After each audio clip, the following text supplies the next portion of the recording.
Merhaba, ben Orkun. Konuğumuz Çağla Büyükakçay. Bu sefer Yakaladığımız set maç şampiyonluk Çağla Büyükakçay. İstanbul Cup'ta şampiyon Çağla.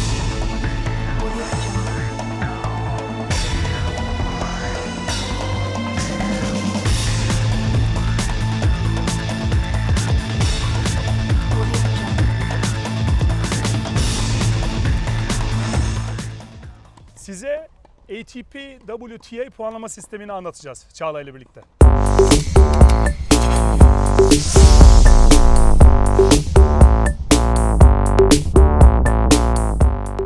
Evet, Çağla hoş geldin. Hoş bulduk. SPX TV'deki bizim en önemli konuğumuzsun bir kere. Ne mutlu bana. Her şeyden önce şunu söylemem lazım, bunu o tarafa dönüp söyleyeyim. Tabii ki. Çağla çocukluğundan beri bizim tanıdığımız, çok sevdiğimiz, çok gurur duyduğumuz hem arkadaşımız hem sporcumuz, oyuncumuz hepsi bir arada. Kaç yaşındaydın Çağla biz ilk başladığımızda, seninle tanıştığımızda firma olarak diyelim? Firma olarak tanıştığımız herhalde 12 yaşında falandım 12. Orkun abi. İlk sana Evet. Babolay'la sponsorluğa başladık değil mi? 12 yaşında senin. Aynen. Peki tenise başlama yaşın tam kaç? Ben 8 yaşımda başladım. 8 yaşında. Aslında Aynen. bu da biraz şey de oluyor seyredenlere. Yani 8 yaşında başlayıp Çağla Büyükakçay olunuyor. Çünkü bana geçen de biri dedi ki kızım 8 yaşında dedi, çok mu geç kaldı? Bu da onun cevabı da olmuş oldu aslında Evet birazcık. evet, yok çok geç değil hala. Çağla bildiğiniz üzere Türkiye'nin yetiştirmiş olduğu dünya klasmanında en çok yükselen Türk tenisçisi. Grand Slam'leri ana tabloda oynayan ilk Türk bayan tenisçi. Ve dediğim gibi çocukluğumdan beri de tanıdığımız için özellikle benim için çok ayrı bir yeri var Çağla'nın. Sağ olsun bizi kırmadı. SPX TV'de konuk oldu. Şu anki konumuzda asıl konuşacağımız bu videonun konusu.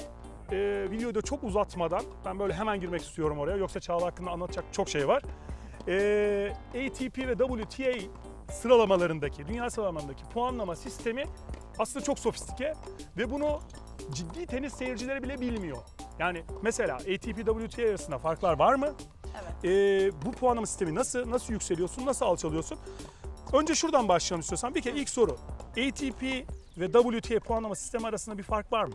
Yani aynı mı gidiyor yoksa küçük farklar var mı aralarda? Çok ufak farklar var.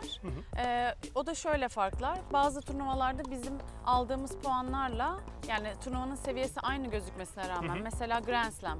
Grand Slam'in elemesinde biz bir tur geçtiğimiz zaman 20 puan alıyoruz. Erkeklerde ancak ana tabloya çıktıktan sonra 30 puan mı ne alıyormuşsun? Yani ilk başlarda böyle ilk turu geçince 8, sonra 12 falan diye artıyormuş. Bizde mesela 20, 30, 40 olarak artıyor. O mesela ciddi bir fark. Yine diğer turnuvalarda da işte bizde bir ITF turnuvasını işte bir $10.000 turnuvayı ITF turnuvasını kazanan 12 puan alırken erkeklerde 18 puan alıyor. Sistemi Ama biraz tabii da... aslında o puanın ne olduğunu çok önemli çünkü herkes o bir benchmark olduğu için tüm Evet. erkekler hepsi kazanırsa 18 alıyor. Tabii, O yüzden tabii. aslında 12 burada 18 çok da önemli değil. Hiç önemli değil. Yani sadece o kadınlarla erkeklerin farkı. Ama şöyle bir fark var aynı zamanda ikisinin.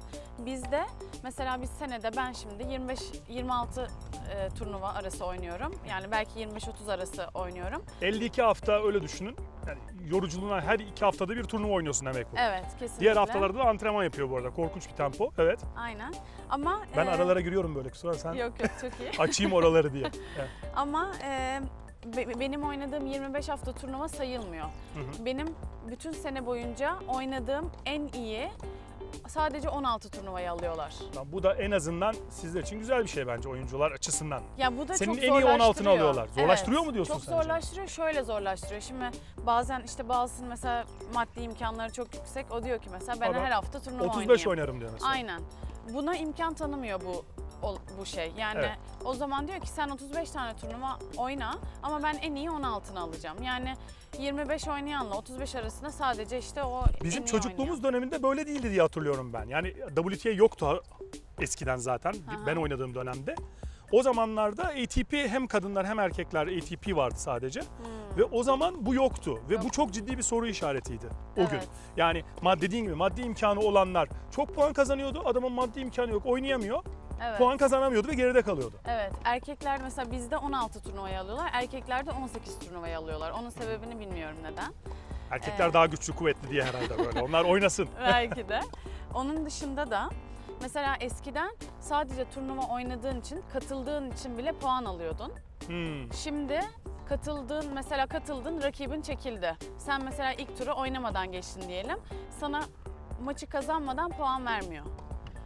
Öyle Çok olunca ilginç, bunu bilmiyordum. evet. Şimdi mesela eskiden sizin döneminizdeyken o zaman maddi gücü olan çok daha avantajlı. Tabii. Çünkü gidiyor ilk tur oynasa bile Aynen. puan alıyor. Oraya Aynen. gidiyor puan alıyor.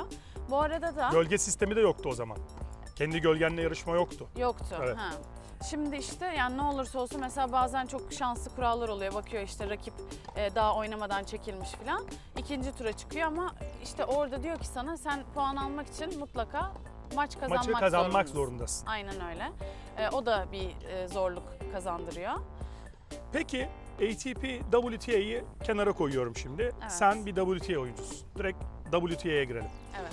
WTA'de Çağla nasıl yükseliyor, nasıl alçalıyor? Bir kere sen şöyle bir baştan mesela nerelerden başla? Tabii sıfırdan başlıyorsun ama hani senin en yüksek ranking'e geldin, nasıl geldin? Sonra o en yüksek rankinginden mesela şu anda düştün biraz. Evet. Ki bu çok kolay oluyor. Ben bunu biliyorum ama insanlar bilmiyor. Evet.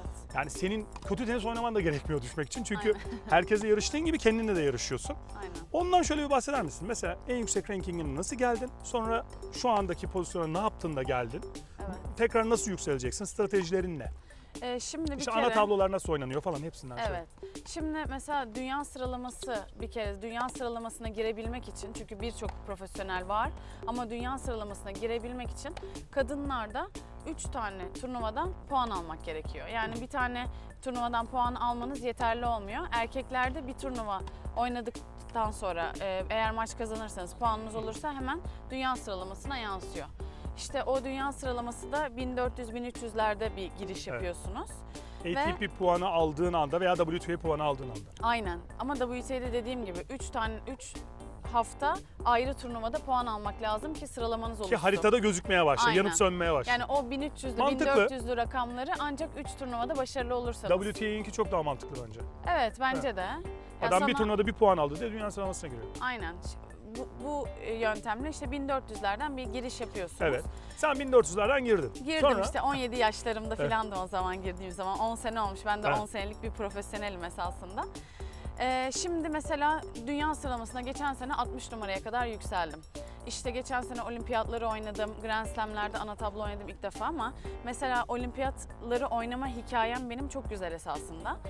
Çünkü ben 2015 senesinde çok zor bir dönem geçirdim. Hem seviyem yükselmişti hem oynadığım turnuvaların seviyesi, kurallar çok önemli oluyor ve böyle bir 6 aylık bir dönem maç kazanamama durumum oldu. Yani bir tane kazanıp ikinciyi kaybettim falan böyle bir dönem böyle oldu. dönemler teniste çok var. Kesinlikle. Çok Ama var. o dönem böyle hakikaten çok zor bir dönem Tahmin edebiliyorum. olduğunu düşündük. Ama bize 2016'da şöyle yaradı. Ben o 6 aylık Evet. dönemde puan kazanmadığım için o dönemi o kadar güzel değerlendirdim ki o zor dönem sayesinde ben olimpiyatları oynayabildim. Şimdi onu bence şöyle açalım. Evet, şimdi geriye döneceğim. Evet. Şimdi neden o dönem sana yaradığını söylemek lazım. Evet. Çünkü kendi gölgenle yarışıyorsun değil mi? Aynen. Şimdi şöyle tenisteki WTA sistemini anlatıyorum. Ben bu hafta atıyorum İstanbul'da bir turnuvada, uluslararası bir turnuvada 30 puan aldım. Tamam. Ben bu turnuvayı aldıktan sonra bu benim sıralamama ertesi gün yansıyor. Ama tam üzerinden bir sene geçtikten sonra o 30 puanı siliyorlar. Siliyorlar. Yani hiç kazanmamışsınız gibi. Yani o yüzden teniste istikrar o kadar çok önemli ki.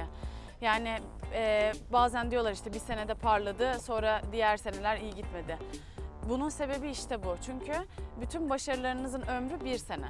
Evet. Tamamen aynı dönemde onu Bütün siliyorlar. yıldızlık bir sene ya. Dünya bir numaraya da çıksan bir sene. Kesinlikle bir sene. O da Sıfırdan başlıyorsun sonra. tamamen sıfırdan. Yani esasına baktığımız zaman atıyorum bu 2017'nin başında esasında herkes eşit. Evet. Herkes sıfırdan başlayacak ve tekrar sıralamada yükselmeye çalışacak. Şimdi ben 60 numaraya yükseldikten sonra tabii ki birçok büyük arenada yer almaya başladım. Doğru. İşte Grand Slam'lerin ana tablosu, Premier eventlerin ana tablosu. Şimdi bunlar tabii Bu arada ana tablosunu da şöyle hemen açalım. Ana Evet. tablo demek dünyanın en iyi 100 tenisçisinden bir tanesi olmanız demek. Şöyle düşün. Tüm dünyada tenis oynayan bütün milyon kişinin içinde ilk 100 kadından biri olacaksınız ki o ana tabloda WTA'de oynayabilin. Grand Slam'lerden bahsediyorum. Sadece Grand Slam'lerde aynen ilk 100. Evet. Diğer mesela çok büyük turnuvalarda da böyle rakipleriniz 30, 40, 50 arasında gidip geliyor. Yani bu Sıralama olarak. sıralama olarak aynen. Şimdi baktığımız zaman ben bir anda 60 numara olduktan sonra benim için de yenilik. İşte Grand Slam'lerin ana tablosu, iyi kura çekmek çok önemli. Oynadığın seviye değişti bir kere. Oynadığın oyuncuların Yani seviyesi değişti. tamamen lig değiştirdim Evet. gibi bir şey Evet. oldu yani Evet. eğer çok Süper Lig basite işte. indirecek. Şampiyonlar Ligi. Aynen kesinlikle Şampiyonlar Ligi. Şimdi geçen seneden bir sürü başarı elde ettim. Çok fazla puanım var. İşte hafta hafta böyle mesela toprak sezonumda toplam herhalde 350-400 puan kadar ki o 400 numara beni neredeyse ilk yüze sokacak öyle bir. Evet. Yani ben 1,5 aylık dönemde çok ciddi puanlar kazandım. İşte onları koruyabilmek şu büyük turnuvalarda siz yani büyük turnuvalara katılınca da daha kolay puan kazanma şansınız da oluyor. İşte Grand Slam'lerin ana tablosunda bir tur geçseniz 70 puan. Şimdi o zaman sana diyor ki sen yükseldin. Ben de sana büyük turnuvalarda ana tablo olma şansı tanıyorum. Ama o turnuvalarda işte ben mesela senede hatta 3 senede bir kez ilk 10'la karşılaşma olasılığım varken Evet. şu anda her turnuva Her turnuvada evet. ilk 10, ilk Evet, 20. evet. De Ama bir yandan da olan fırsat tabii oyuncularla. bunlar aslında. Müthiş fırsat. Evet. Yani o yüzden hem kura şansı çok önemli bir yerden kendi seviyeni test etmek için. Yani sonuçta insan da yani sürekli kendimizi geliştiriyoruz ve ilk 20'ye karşı nasıl bir performans sergileyeceğim? İlk 10'a karşı nasıl bir performans sergileyeceğim? Bunu test etmek için müthiş bir tecrübe kazandım ben. Ama işte bahsettiğim gibi mesela senenin başında zannediyorum 70'lerde başladım. İlk Avustralya açık benim ilk Avustralya açığım. İşte benim sıralarımda 70 numara bir kıza 3 sette kaybettim. Çok Evet. tenis anlamında çok pozitif ama kayıp bir maç. Kayıp. Bir de teniste öyle bir şey var. Aslında bütün sporda var. Tabii ki. Yani maçı ne kadar iyi oynadığın bir yerden sonra hatırlanmıyor. Maçı kazandın mı kaybettin mi oluyor ne yazık ki. Aynen. Yani biz işin içindekiler ben ve ekibim biz pozitifleri görmek ve kendimi geliştirmek için o detaylara bakmak zorundayız ama kağıt üzerinden özellikle işte tenisi takip eden insanlar tarafından baktığın zaman hani cazip bir kuraydı belki ama Çağla 3 sette kaybetti Evet. olabiliyor. O da şimdi orada bir kayıp olabilir. Daha sonra Premier turnuvalarında yani Grand Slam'den bir sonraki WTA turnuvaları yani seviyesi yine ilk 50'nin olduğu. Şimdi orada dünya 6 numarasıyla denk Erkeklerin geldim. Masters'ı gibi yani. Aynen. Dünya 6 numarasıyla denk geldim Muguruza'ya karşı. Evet. Çok zor. Bir daha ertesi hafta Dubai'de yine Premier. Orada da 15 numarayla oynadım galiba. Yani yükseldikçe gerçekten Karşına starlar çıkmaya başlıyor. starlar çıkıyor ve yani sizin iyi kura olarak gördüğünüz rakip işte 70, Tabii, 80, tabii, tabii. 90 oluyor. Bu arada bak bunun altını çizmek istiyorum.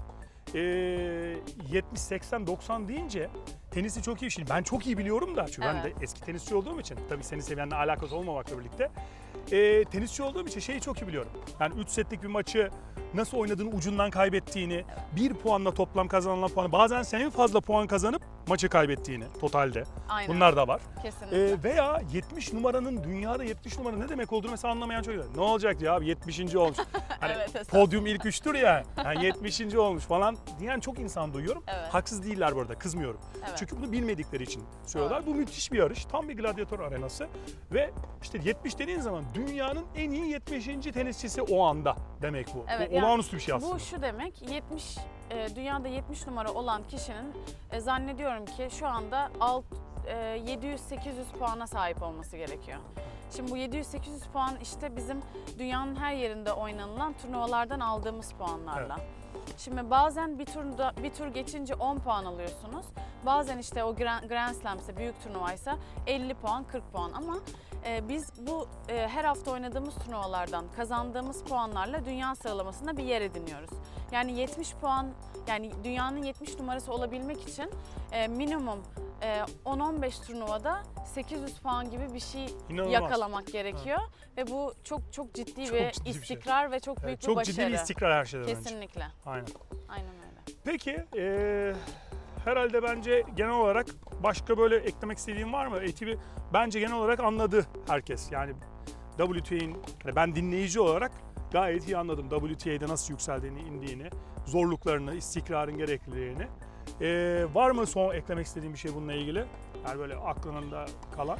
Çünkü bence genel olarak burada toparlayabiliriz. Evet, yani bence anlattığım gibi. Budur değil mi? Yani tabii bize anlatması çok kolay oluyor Evet. bildiğimiz için. Ya umarım anlatabilmişimdir. Yo, bence gayet güzel anlattık. Uzun uzun anlattık. Zaten anlamayanlar altta sorular yazıyorlar. Onlara genelde ben cevap veriyorum. Bir şey olursa takıldığımız sana sorarım, sen cevap verirsin. Evet, Çağla'ya çok teşekkür ediyorum. Sorularınız olursa altta zaten yorumlar kısmına yazabilirsiniz. Abone olursanız seviniriz. Başka videolarda görüşmek üzere.